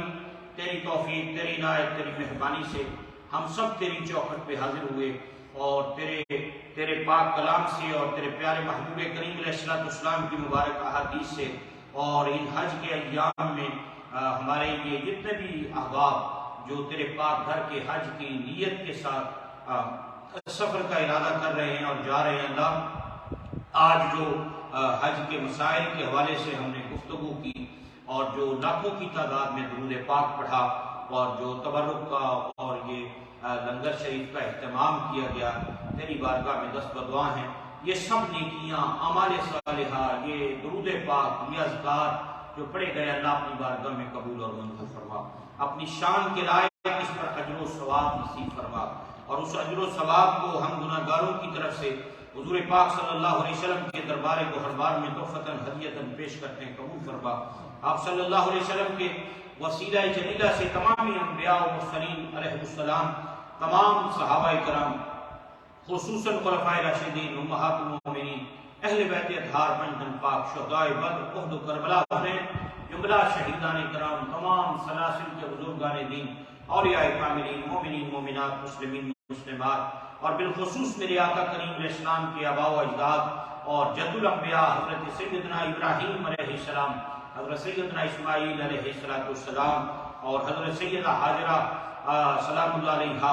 اور حضرت سیدہ سارہ سلام اللہ علیہا، اور دیگر وہ تمام انبیاء جو حرم کعبہ کے اندر جو مدفون ہیں، اللہ ان سب کی روحوں کو اس ثواب سے بہرمند فرما، اور نبی پاک علیہ السلام کے صاحبزادے صاحبزادیاں، آپ کے والدین غوث اعظم شہنشاہ بغداد سید شیخ عبدالقادر جیلانی رضی اللہ تعالیٰ عنہ، حضور سلطان العارفین صدر سلطان باہو سرکار رضی اللہ تعالیٰ عنہ، اور سات سلطان الفقراء کی ارواح مقدسہ اور دیگر سلاسل کے بزرگان دین، اور ہم جتنے یہاں پر حاضر ہیں، ہمارے جتنے دوست بھائی ساتھی جن کے والدین یا والدین میں سے کوئی ایک اگر دنیا سے رخصت ہو گیا ہے، یا جتنے بھی احباب نے اپنے مرحومین کے ایصال ثواب کے لیے دعاؤں کے لیے کہا ہے، اور جو بھائی شاہد صاحب کے نانی مرحومہ مغفورہ اور ان کے والدین اور خاندان کے دیگر افراد جو اس دنیا سے رخصت ہوئے، اور ہمارے جتنے بھائی خالد علیم، بھائی ریحان صاحب، اور ان کے دیگر جتنے ہمارے حاضرین ہیں، ان کے جو عزیز و قارب بزرگ دنیا سے اب تک جا چکے، اللہ ان سب کی روحوں کو اس ثواب سے بہرمند فرما۔ نبی پاک علیہ السلام کی ساری امت حضرت آدم علیہ السلام سے لے کر قیامت تک آنے والے اہل ایمان اہل اسلام کی روحوں کو اس ثواب سے بہرمند فرما۔ حضور سید عالم صلی اللہ علیہ وسلم کا صدقہ تیری بارگاہ میں دست بدعا ہے۔ ہمارے یہ جتنے دوست بھائی ساتھی اور گھروں سے مائیں بہنیں جو تیرے پاک گھر کے حج کی نیت سے جا رہے ہیں، اللہ ان سب کا سفر مقبول فرما، ان سب کا سفر مقبول فرما، ان سب کے سفر کو قبول فرما اور انہیں قدم قدم پر برکتوں سے مالا مال فرما۔ بخیر و عافیت ان کو لے جا اور بخیر و عافیت اپنے اپنے گھروں تک ان کو واپس لے کر آ۔ اور اللہ نبی پاک علیہ السلام کا صدقہ حضور کریم علیہ السلام کی سنت کے مطابق ان کو مناسک کے حج ادا کرنے کی توفیق عطا فرما۔ صحت و سلامتی کے ساتھ اپنے پاک گھر کا حج نصیب فرما۔ ہر قسم کی پریشانی دکھ تکلیف سے محفوظ و معمون فرما۔ قدم قدم پر رحمتیں برکتیں نصیب فرما۔ نبی پاک علیہ السلام کی امت کے جتنے لوگ اس سال سفر حج کے لیے جا رہے ہیں، اللہ سب کا سفر قبول فرما، سب کا سفر مقبول فرما۔ دعا فرمائے اللہ تمام بیماروں کو صحت و تندرستی کی نعمت نصیب فرمائے۔ اللہ ہمارے نمازیوں ماؤں بہنوں کی خیر فرمائے، جو گھروں میں یہاں پاکستان میں بیمار ہیں اللہ شفا نصیب فرمائے۔ اللہ بے روزگاروں کو حلال رزق نصیب فرمائے۔ اللہ پریشان حالوں کی پریشانیاں دور فرمائے۔ اللہ ہمارے تمام مرحومین کی بخشش فرمائے۔ ہمارے مرحومین کو اللہ جنت الفردوس میں اعلیٰ مقام نصیب فرمائے۔ نبی پاک علیہ السلام کا صدقہ یہ احباب نے جو لنگر شریف کا یا تبرک کا اہتمام کیا، اللہ اپنی بارگاہ میں قبول فرمائے۔ اللہ تعالیٰ ہم سب پر، ہمارے گھروں پر، ہماری خواتین پر، ہمارے بچوں پر، خاندانوں پر، ہمارے والدین پر اللہ رحمتوں برکتوں کا نزول فرمائے۔ اللہ اپنے حبیب پاک علیہ السلام کو صدقہ یہ جتنے بھی احباب تشریف فرما ہوئے، قریب سے آئے دور سے آئے، اللہ ان سب کا آنا قبول فرمائے، سب کو دین و دنیا کی برکتوں سے مالا مال فرمائے۔ اللہ تعالیٰ سب کی محبتوں کو سلامت رکھے۔ نبی پاک صلی اللہ علیہ وسلم کا صدقہ، اللہ حضور کریم علیہ السلام کا صدقہ ہماری دعاؤں کو اپنی بارگاہ میں قبولیت کا شرف عطا فرمائے۔ اللہ دنیا بھر کے مظلوم مسلمانوں کی مدد فرمائے، مقبوضہ کشمیر کے مسلمانوں کو آزادی کی نعمت نصیب فرمائے، اور اللہ اپنے محبوب کے صدقہ ہمارے ملک پاکستان کو امن و سکون و سلامتی کا مرکز بنائے۔ اس وقت جو سیاسی طور پہ انتشار ہے، اللہ اس انتشار کو امن میں تبدیل فرمائے۔ اللہ ہمارے ملک کے سیاستدانوں کو عقل سلیم نصیب فرمائے اور ہمارے ملک کو اچھی لیڈرشپ اور اچھی قیادت نصیب فرمائے۔ امت مسلمہ کو امت واحدہ میں تبدیل فرمائے۔ ہمیں ایمان کی سلامتی، انصراف کی ثابت قدمی اور اپنے پیارے حبیب کریم علیہ السلام کی شفاعت نصیب فرمائے۔ جتنے بھی احباب نے، دوستوں نے، ساتھیوں نے، نمازیوں نے، ماؤں بہنوں نے دعاؤں کے لیے کہا، اپنے فضل و کرم سے سب کی نیک جائز حاجات کو رب کریم پورا فرمائے۔ اور اللہ ہم سب کو بار بار ادب کے ساتھ حرمین شریفین کی حاضری کا شرف نصیب فرمائے۔ ہم سب کو اللہ کریم ادب کے ساتھ حرمین شریفین کی حاضری کا شرف عطا فرمائے، اور اللہ ہم سب کو بار بار ادب کے ساتھ مدینہ پاک کی زیارت نصیب فرمائے، نبی پاک علیہ السلام کی بارگاہ میں حاضری کا شرف عطا فرمائے۔ اللہ حضور کریم علیہ السلام کو صدقہ ہماری دعاؤں کو نبی پاک علیہ السلام کے ہر امتی کے حق میں قبول فرمائے، اور یہ ہمارے جتنے حضرات ریگولر محبت کے ساتھ بارگاہ رسالت مآب صلی اللہ علیہ وسلم میں ہدیہ درود و سلام پیش کرتے ہیں، اللہ ان سب پر، ان کے گھروں پر، خاندانوں پر، بچوں پر کرم فضل اور رحمت کے دروازوں کو کشادہ فرمائے اور سب کے بچوں کی حفاظت فرمائے۔ اللہ ہمارے ایمان کی حفاظت فرمائے، اللہ ہمارے ایمان کی حفاظت فرمائے، عقائد کی حفاظت فرمائے، ہمارے اسلام کی حفاظت فرمائے، اور اللہ ہمیشہ آخری سانس تک دین کے ساتھ وفاداری ہم سب کو نصیب رکھے۔ نبی پاک علیہ السلام کو صدقہ اپنے خزانہ غیب سے مدد فرمائے۔ اللہ حضور کریم علیہ السلام کو صدقہ ہماری دعاؤں کو اپنی بارگاہ میں قبولیت کا شرف نصیب فرمائے۔ اللہم یسر لنا امورنا مع الراحة لقلوبنا وابداننا والسلامة والعافية في ديننا ودنيانا، وكن لنا صاحبا في سفرنا وخليفة في أهلنا، واطمس لنا وجوه أعدائنا وانصرهم على مكانتهم۔ بسم الله بابنا تبارک حیتاننا، یاسین سقفنا، کاف ہا یا عین صاد کفایتنا، حامیم عین سین کاف حمایتنا، فسیکفیکہم اللہ وہو السمیع العلیم، حسبنا اللہ ونعم الوکیل، نعم المولا ونعم النصیر۔ الہی بحق بنی فاطمہ کے برقول ایمان کنم خاتمہ، اگر دعوتم رب کنی والقبول منو دست و دامان آل رسول۔ اللہم صلی علی سیدنا و مولانا محمد النبی الامی الحبیب العالی القدر العظیم الجاہ وعلى آلہ وصحبہ وبارک وسلم وصلی اللہ علی حبیبہ سیدنا مولانا محمد وعلى آلہ وصحبہ اجمعین برحمتک یا ارحم الراحمین.